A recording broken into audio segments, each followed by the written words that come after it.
The risk factors যেগুলো ক্যান্সারের জন্য দায়ী, মানে কিসে কিসে ক্যান্সার হয়। অ্যাজ আ অনকোলজিস্ট আমাদের কাছে সাধারণ মানুষ ভীষণ প্রশ্ন করে যে কেন ক্যান্সারটা হলো, কেন হচ্ছে, কেন এত বাড়ছে ক্যান্সার। আসুন এই বিষয় নিয়ে আজকে আমরা আলোচনা করি।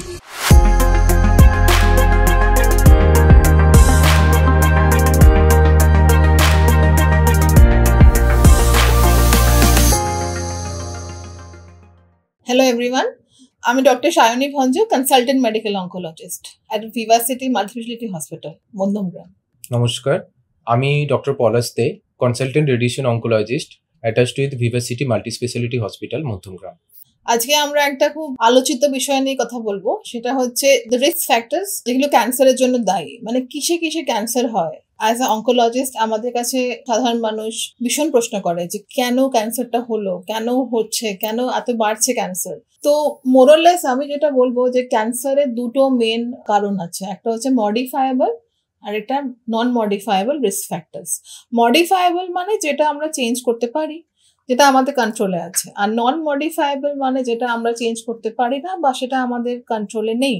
এবার নন মডিফায়েবলটা আমি আগে বলবো সেটা কি কি। যেমন খুবই কমন জানেন ফ্যামিলি হিস্ট্রি, তাদের একটা খুব স্ট্রং ফ্যামিলি হিস্ট্রি আছে, বা কোনো পার্টিকুলার জেনেটিক মিউটেশন যেমন BRCA1 BRCA2 মিউটেশন, এগুলো থাকলে একটা মানুষের chances of having a cancer is very increased, actually অনেকটা বেশি। তো সেক্ষেত্রে যারা এই ধরনের গোত্রে পড়ে তাদের ক্ষেত্রে আমরা কিন্তু আগে থেকেই ভাবি যে ওর ক্যান্সার হওয়ার চান্সটা একটু অন্যদের থেকে বেশি, এবং যখন আমরা কোনো হিস্ট্রি নিই কোনো ক্যান্সার পেশেন্টের, তাকে অবশ্যই জিজ্ঞাসা করি আপনার বাড়িতে আপনার ব্লাড লাইনে কারো ক্যান্সার আছে কিনা। তো এগুলো নন মডিফায়েবল রিস্ক ফ্যাক্টর। কিন্তু যেটা আমাদের হাতে আছে মানে মডিফায়েবল রিস্ক ফ্যাক্টর, কিন্তু 50% ক্যান্সারের জন্য দ্য রিজন। তার মানে ভাবুন 50% ক্যান্সারকে কিন্তু আমরা নিয়ন্ত্রণ করতে পারি, কিন্তু আমরা করি না। হ্যাঁ, যদি আমরা রিস্ক ফ্যাক্টর গুলো জেনে নিতে পারি। এক্স্যাক্টলি 50% রিস্ক ফ্যাক্টরের মধ্যে কি কি আছে কমনলি, যেগুলো আমরা চেঞ্জ করতে পারি। যেমন হচ্ছে ধরুন অ্যাডিকশন, স্মোকিং বা স্মোকলেস টোব্যাকো, মানে যেটা আমরা খাই পান মশলা, গুটকা। এই ব্যাপারটা একটু ভালো করে বল, এটা সবার জানার দরকার যে টোবাকো জিনিসটা কেন এত ক্ষতিকারক এবং এটা নিয়ে আমরা কেন এত কনসেন্ট্রেট করি, কেন world no tobacco day celebrate করি। তো টোবাকোটা কিভাবে একটা রিস্ক ফ্যাক্টর ক্যান্সারের জন্য, এটা আমার মনে হয় একটু ভালো করে বুঝিয়ে। টোব্যাকো মেইনলি দুটো ফর্মে হয়, একটা হচ্ছে স্মোকলেস আর একটা যেটা স্মোক ফর্ম, যেটা আমাদের জানি আমরা সিগারেট বা বিড়ি বা পাইপ, অনেক ফর্মে হয়। তো যেটা মেইনলি হয় যে আমরা কেন আসক্ত হওয়ার পেছনে কারণটা হচ্ছে সিগারেটের মধ্যে নিকোটিন থাকে। তো নিকোটিন একটা এমন একটা কেমিক্যাল বা কম্পাউন্ড যেটা কিনা ব্রেনে গিয়ে কিছু ডোপামিন বলে একটা হরমোন রিলিজ করে, যেটা কিনা আমাদের খুব ওয়েলবিং দেয়, মানে মনটা খুব খুশি হয়ে যায়। ফলে কি, যখন এই মানুষ স্ট্রেসে পড়ে, মানুষের হয়তো ওয়ার্ক প্রেশার বা পরীক্ষা সামনে, দুটো সিগারেট টান মেরে আসে, তার মনটা খুশি হয়ে যায়, কারণ ডোপামিন কিন্তু অ্যাকচুয়ালি ক্যান্সার করে না। ক্যান্সারটা করে কে, সিগারেটের মধ্যে একটা টার হয়, যার মধ্যে কিনা 40 ধরনেরও বেশি কার্সিনোজেন আছে, যেগুলো কিনা ক্যান্সার কজিং কেমিক্যালস, যার জন্যই কিনা অ্যাকচুয়ালি ক্যান্সারটা হচ্ছে। ফলে স্মোকিং, যেমন বিড়ি ধরুন বা পাইপ বলুন বা ইভেন ওই যে হুক্কা যেটা আগেকার দিনে ইউজ করতো, সবেতেই কিন্তু আমাদের ক্যান্সার হওয়ার চান্সটা বিকজ অফ দ্য কার্সিনোজেন, টারের মধ্যে যেটা আছে। এছাড়া হচ্ছে স্মোকলেস টোব্যাকো। স্মোকলেস টোব্যাকো নিয়ে কিছু বল। এটা অ্যাকচুয়ালি হ্যাঁ, এটা খুব ইম্পর্টেন্ট ব্যাপার। স্মোকিংটা সবাই জানে, স্মোকিং একটা ট্যাবুও থাকে, সবার সামনে স্মোক করা যায় না।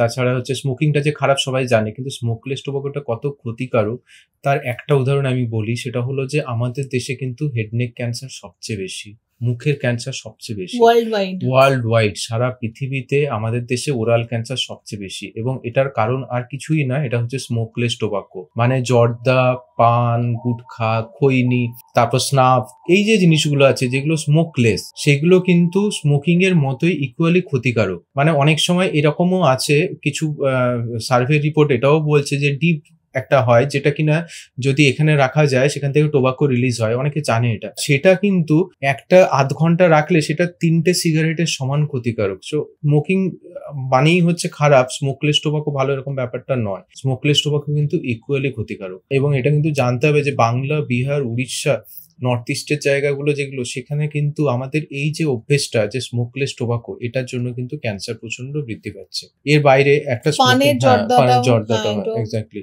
আরেকটা জিনিস খুব ইম্পর্টেন্ট, সেটা হলো সেকেন্ড হ্যান্ড স্মোক, যেটা নিয়ে এখন আমার মনে হয় যে এখন বলার এটা খুব নিয়ে দরকার। আলোচনা হচ্ছে এবং এটা নিয়ে আমরা রিসেন্ট দেখছি এটা ট্রেন্ড আছে যেখানে কিনা সেকেন্ড হ্যান্ড স্মোক বা যেটাকে আমরা বলি প্যাসিভ স্মোকিং, মানে বাড়িতে ধরুন হাজবেন্ড স্মোক করে, তার ওয়াইফ এবং তার বাচ্চারা কিন্তু প্যাসিভ স্মোকিং এর শিকার হচ্ছে। এবং এখন দেখা গেছে রিসেন্ট পাস্টে যে প্যাসিভ স্মোকারস এর মধ্যে কিন্তু প্রচুর বেশি পরিমাণে কিন্তু ক্যান্সার বাড়ছে। হ্যাঁ, মানে এখন তো লাং ক্যান্সারে এরকমও দেখা যাচ্ছে যে অনেক ফিমেলদের মধ্যে স্মোকিং হিস্ট্রি নেই, কিন্তু তারা ক্যান্সার নিয়ে চলে আসছে। তার বাড়িতে অন্য কেউ হয়তো তার হাজবেন্ড বা শ্বশুরমশাই কেউ একজন হয়তো স্মোক করছে। আগে যখন এই গুলে রান্না হতো বা ওই ঘুঁটেতে রান্না হতো তখন সেটা একটা কারণ ছিল, বাট এখন অনেকটাই সেটা আমরা কন্ট্রোল করতে পেরেছি। এখন মেন রান্নাটা এলপিজি বা গ্যাসে হয়। কিন্তু এই যে প্যাসিভ স্মোকিং এর জন্য কিন্তু সাধারণ বাড়ির গৃহবধূ বা আরো অন্য লোকেরা তারা কিন্তু এফেক্টেড হচ্ছে, যারা কিনা অ্যাকচুয়ালি স্মোক করে না। এবং এছাড়া শুধু স্মোকিং করলে আমাদের ধারণা কি শুধু লাং ক্যান্সার হয় বা হেডনেক ক্যান্সার হয়, তা কিন্তু নয়। আমাদের শরীরে যে কটা ক্যান্সার হয় তার মেজরিটি কিন্তু অনেক বেশি ক্যান্সারে কিন্তু স্মোকিং এর জন্য হয়। যেমন ধরুন ব্লাডার ক্যান্সার ভীষণ কমন স্মোকিং এ, ইসোফেগাস ক্যান্সার স্মোকিং এর জন্য ভীষণ কমন। তাই জন্য যদি আমরা ভাবি যে না শুধু স্মোক করলে লাং ক্যান্সার বা হেডনেক ক্যান্সার হয়, তা কিন্তু নয়। শরীরে আরো অনেক জায়গাতে ক্যান্সার কিন্তু স্মোকিং এর জন্যই হয়। আমার নিজের পার্সোনাল অভিজ্ঞতা বলছি যে আমি ছেলেদের মধ্যে যতজনকে ব্লাডার ক্যান্সারে পেয়েছি তার মধ্যে more than 95% they have a risk factor of smoking. Exactly. তো স্মোকিংটা তাদের ক্ষেত্রে ম্যাক্সিমামের ক্ষেত্রে আমি হিস্ট্রিতে দেখি পজিটিভ পাই, মানে এটা এতটাই অঙ্গাঙ্গিভাবে জড়িত। হ্যাঁ, আমরা এখন স্মোকিংটা নিয়ে এত প্রমোশন চলছে, গভর্নমেন্টে অনেক পলিসিও আছে। যেমন ধরুন আপনি সিনেমা হলে ঢুকলেই দেখবেন লেখা আছে smoking is injurious to health. Even smoking এর যে আমরা সিগারেটের প্যাকেটটা দেখি, এই জন্যই আমি বললাম এই কথাটা যে স্মোকলেস টোবাকোর ক্ষেত্রে কিন্তু এই লেখাটা খুব দরকার। ছবি আছে, তাই জন্য কিছুটা হলেও হয়তো ইয়াং জেনারেশনের ছেলেমেয়েরা হয়তো স্মোকিং থেকে বিরত হচ্ছে। কিন্তু সমস্যাটা অন্য জায়গায়। এখন তার জায়গাটা নিয়ে নিচ্ছে স্মোকলেস টোবাকো, যেটা কিনা ইজিলি অ্যাভেলেবল, প্লাস দামটাও কম। একটা সিগারেটের দাম অনেক বেশি কম্পেয়ার টু আ গুটকার প্যাকেট। তো ফলে এটা সোশ্যাল ট্যাবুও নেই, কেউ বলে না তুই গুটকা খাচ্ছিস মানে তুই আউটকাস্ট, তাও নয়।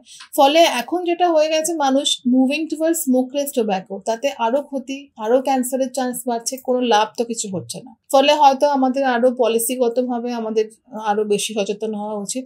এবং যারা খাচ্ছে এই ধরুন গুটখা, গুল বা পান মশলা বা পান জর্দা দিয়ে, তাদেরকে আমাদের একটু বোঝানো উচিত, বলা উচিত যে আপনারা, হ্যাঁ, কারণ শুধু পলিসি দিয়ে বা আইন করে নিষিদ্ধ করে ওটা হবে না টোবাকোটা। এটা অ্যাকচুয়ালি মানুষকে মানসিকভাবে খুব সচেতন হতে হবে। আপনারা দেখবেন টোবাকোর ট্যাগলাইন কিন্তু প্রতিদিন পাল্টাচ্ছে, প্রতি মাসে মাসে পাল্টাচ্ছে। প্রথমে বললো স্মোকিং কিলস, তারপর টোবাকো নিয়ে চলে এলো টোবাকো কজেস ক্যান্সার, তারপর মনে হলো যে না ডাইরেক্টলি বলতে পারছি না, তার জন্য এখন লেখা আছে যে টোবাকো পিপল ডাই ইয়ঙ্গার। মানে প্রত্যেক মুহূর্তে ট্যাগলাইন চেঞ্জ হচ্ছে। মানে সরকারও অ্যাকচুয়ালি না এটা করতে গিয়ে অনেক জায়গায় অনেক ধাক্কার সম্মুখীন হচ্ছে, কারণ এটা একটা বড় ইন্ডাস্ট্রি, আর্থিক সচ্ছলতার সাথে জড়িত টোবাকো ইন্ডাস্ট্রিটা। ফলে এইটা কিন্তু রাতারাতি আইন করে বন্ধ করা যাবে না। হ্যাঁ, তো এই গেল হচ্ছে মোটামুটি টোবাকোর ব্যাপার, যে স্মোকিং আর স্মোকলেস টোবাকো। এর বাইরে যে কটা আরো বেশ কয়েকটা মডিফাইবল রিস্ক ফ্যাক্টর আছে, সেগুলো নিয়ে আমরা পরের এপিসোডে আলোচনা করব। যেগুলো আমরা বললাম, এছাড়াও যদি আপনাদের আরো কিছু কোয়েরি থাকে আমাদের ডিসক্রিপশন বক্সের যে লিঙ্কটি আছে ওটাতে প্রেস করবেন এবং কোনো কোয়েরি থাকলে সেটাকে অবশ্যই আমাদেরকে জানাবেন, আমাদের টিম রিভার্ট করবে। আর এছাড়া যদি আপনারা আমাদের সাথে ডিরেক্টলি কথা বলতে চান তাহলে আপনারা চলে আসুন। প্রত্যেকদিন আমরা আছি available Vivacity multi speciality hospital Madhyamgram. এখানে এসে আপনারা আমাদেরকে কনসাল্ট করতে পারেন। আপনাদের যে কোনো কোয়েরি নিয়ে ক্যান্সার রিলেটেড আপনারা যে কোনো সময় আসতে পারেন। আবার দেখা হচ্ছে পরের ভিডিও নিয়ে। ধন্যবাদ।